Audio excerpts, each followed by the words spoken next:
to the stage. Let's get for Matt back row.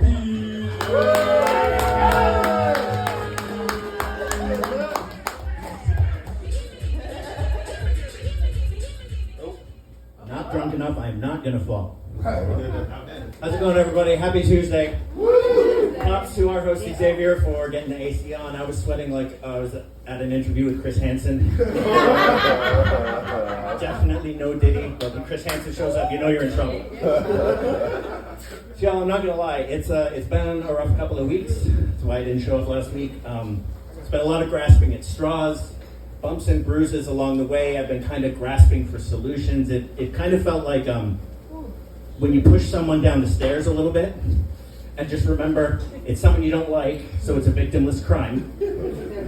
And the legality is, of course, if it's under 10 steps, it is not a felony. And you can trust me on that because I'm definitely a lawyer. You can see this is what I do with my lawyer stuff. Yeah. But actually, come to think of it, I'm realizing, okay, the comedian thing does have a little bit of overlap with a lawyer, specifically a divorce attorney. Give it up, divorce people. Yeah, I know some of you are in here. Yeah, that's right. So, the divorce attorney and the comedian, they're trying to make a living with their words. The thing I'm less sure about is which of those two jobs involves more traumatized children. Yeah. And which one involves more threats of violence from strangers. But, so one of the things that kind of had a rough week is, of course, because of the dating apps. Do not cheer for the dating apps, ever. Yeah, basically that's about it. So I messaged with this girl. She was on a trip. She was going to come back at the end of the week. We were going to meet up on Sunday. We're messaging. Things are going great.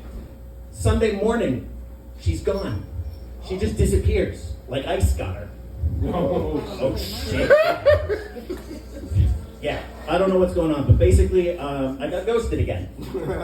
So, once again, like the parent, like an anti-vax parent with children, I got ghosted early. Ooh. Vaccinate your goddamn children, that's not a punchline, that's just a request for the room. Okay? Another thing, I'm starting to realize, so I get ghosted so much, I'm who you gonna call now. Right? But if I was who you gonna call, I'd actually get the fucking date. I don't know.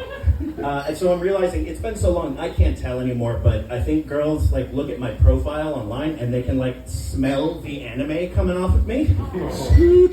Yeah, which is fair. I do not even know where to start with that. But look, so if they run for the hills because of the anime, well then they are the uncultured ones here. My future ex-wife is going to be a nerd, just like me, damn it. Right? Yeah. Right. Man-infesting, emphasis on man. So one of the other things that's really been dragging me down the last 2 weeks, the fascism. Yeah, I think we can talk about that. It's been bugging me a little bit.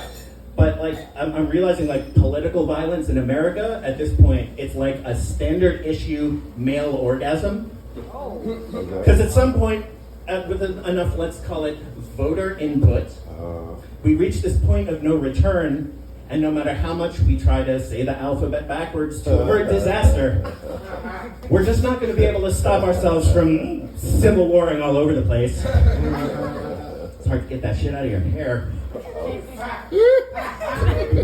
But the upside is DraftKings is going to be all over that civil war, y'all. Yeah. Oh, we're going to clean it up. Oh my God. But whenever there's this horrible act of violence, because there's one every third day, we get all these people they show up on TV in suits and they say, violence isn't who we are.